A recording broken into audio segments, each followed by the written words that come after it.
Medical team আপোনালোকক সকলোকে ধন্যবাদ জনাইছোঁ।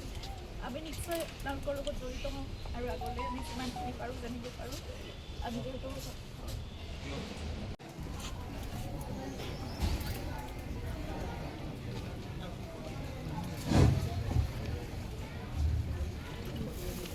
আমাৰ মাজত আহি উপস্থিত হৈছে জুবিনদাৰ ধৰম পত্নী গৰিমা শইকীয়াগাৰ। তেখেতক আদৰি আনিবলৈ ছাৰ জিজু হক ডাঙৰীয়াক মই অনুৰোধ জনালোঁ।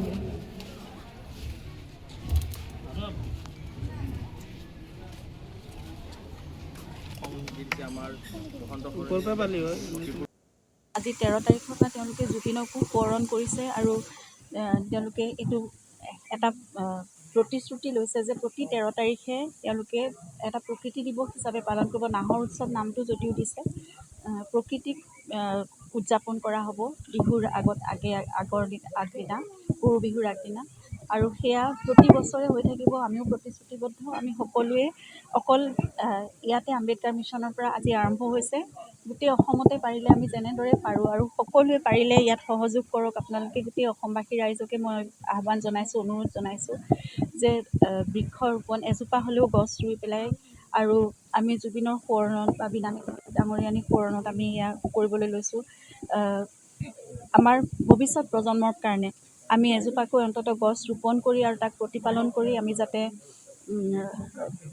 প্ৰকৃতিক আমি যেনেদৰে আমি জুবিনক প্ৰকৃতিৰ সন্তান বুলি তেওঁ নিজেই কৈছিল, তেওঁক আমি মনত ৰাখিব পাৰোঁ আৰু সেই দিনটো এটা বিশেষ দিন হৈ থাকে আমাৰ সকলোৰে বাবে। তাৰ উপৰি আম্বেদকাৰ মিছনে আজি বিনামূলীয়া স্বাস্থ্য শিবিৰ এটা অনুষ্ঠিত কৰিছে।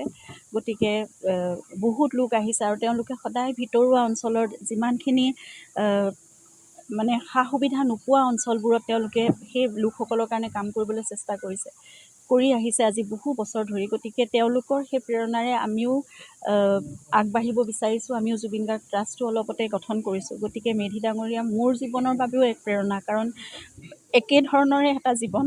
গতিকে সেই জীৱনৰ উদ্দেশ্য লাভ কৰিবলৈ ময়ো জুবিনৰ নামত আমাৰ সাধ্য অনুসৰি, আমাৰ সামৰ্থ্য অনুসৰি সৰু সৰু কিছুমান কাম মানুহৰ কাৰণে, প্ৰকৃতিৰ কাৰণে, সমাজৰ কাৰণে কৰিবলৈ আগবাঢ়িছোঁ। এটা নতুন পদক্ষেপ ইয়াত এখোজ এখোজকৈ মাত্ৰ দিব বিচাৰিছোঁ। আপোনালোকৰ সহযোগত সেয়া চাগে সম্ভৱ হৈ উঠিব।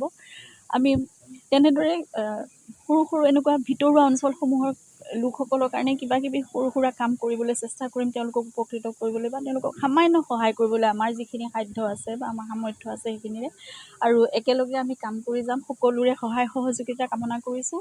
আপোনালোকে আমাক সেইখিনি শক্তি দিয়ক, সেইখিনি সাহস দিয়ক আৰু জুবিনক সদায় আপোনালোকৰ অন্তৰত জীয়াই ৰাখক, তাকে কামনা কৰিছোঁ।